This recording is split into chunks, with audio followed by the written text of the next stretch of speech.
Hello everybody and welcome to another edition of Poland Daily Travel.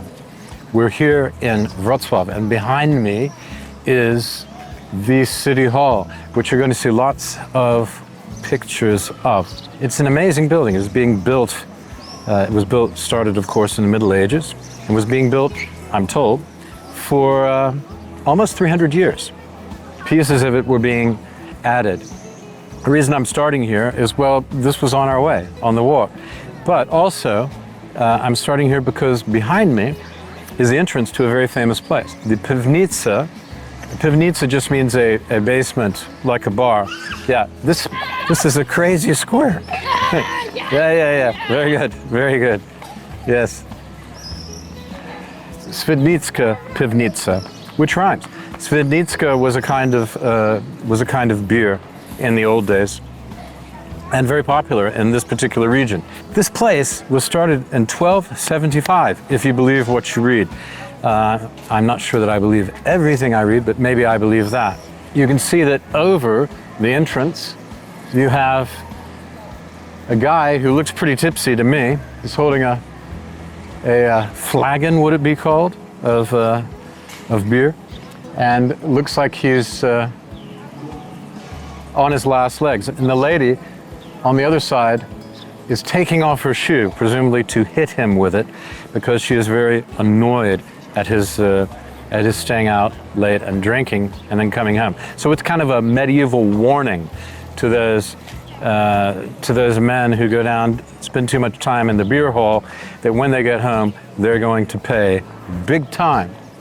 At any rate, the Piwnica survived the Black Plague twice, untold bouts of cholera, floods, you name it, because the river's not far away, and there has been water here before, more than one occasion. It survived all that, but it did not survive COVID. It did not survive COVID. It's now closed. It was open since 1275 until the time of COVID. Now it is closed until further notice. How about that?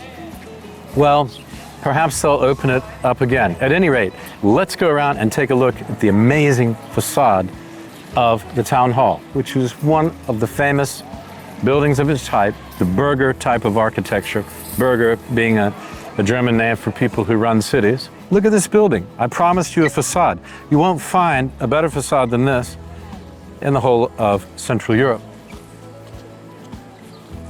Just look at this building, and it suggests wealth, power, ambition, an eye to the future, and an eye for business. I mean, just imagine how much it would cost to build a building like this today, to create a building like this today, and this kind of hand brickwork would be amazing.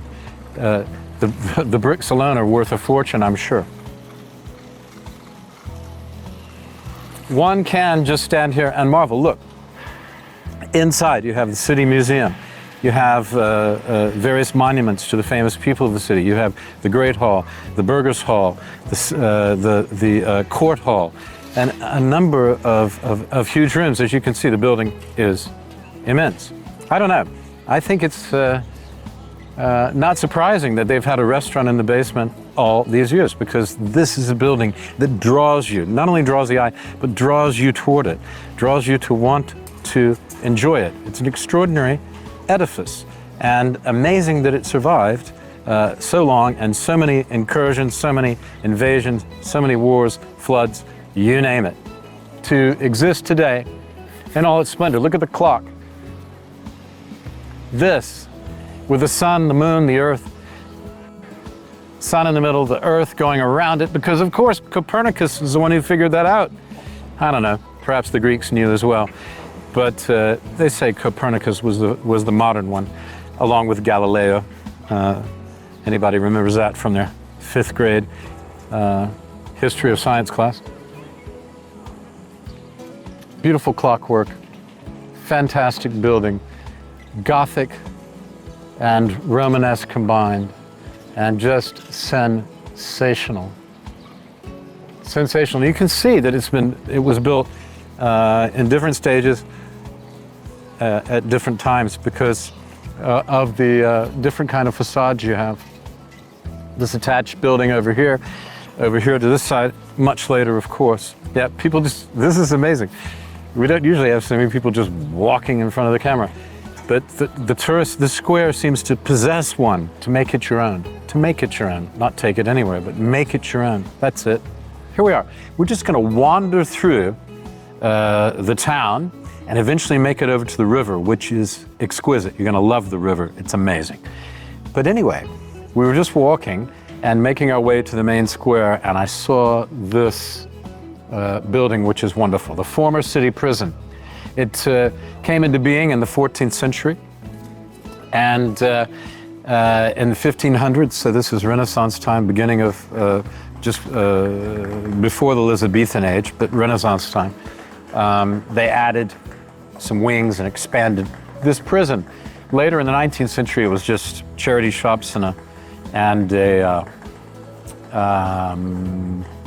charity shops and pawn shops, actually, according to this nice little sign. But I'm also looking for something very specific. It is a dwarf. You can walk through, sir. No problem. Yeah. Good morning. Nice to see you. Have a great day. Yeah. Thank you. You're welcome. And these little dwarfs, or gnomes, or whatever you want to call them, remember the garden gnomes that everybody used to take, or they used to have in their garden, and then sometimes they would take them and put them in different places when they were traveling around the world and take pictures? Well, the gnome craze. This is the dwarf craze. And for some reason, you're supposed to touch it for good luck, so we'll do that.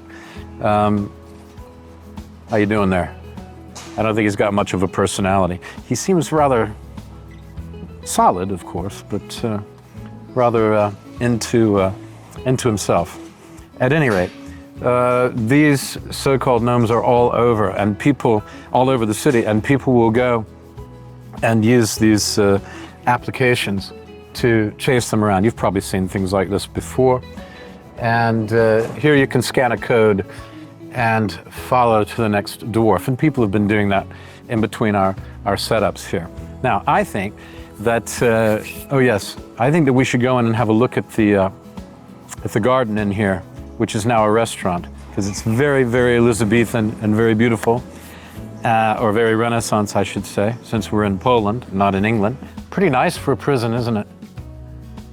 Not so bad, not such a bad place to be put away, although I suppose back then it would have been a bit damper than it is today, what with central heating and all the other modern conveniences. But I'll tell you, it's also the archaeological and ethnographic museum of the university. So you can come in, see the museum, and sit down and have something to eat and drink in this lovely, lovely little alcove that you wouldn't find if you didn't sort of wander about and keep your eyes open. It's always very important, especially in a medieval city.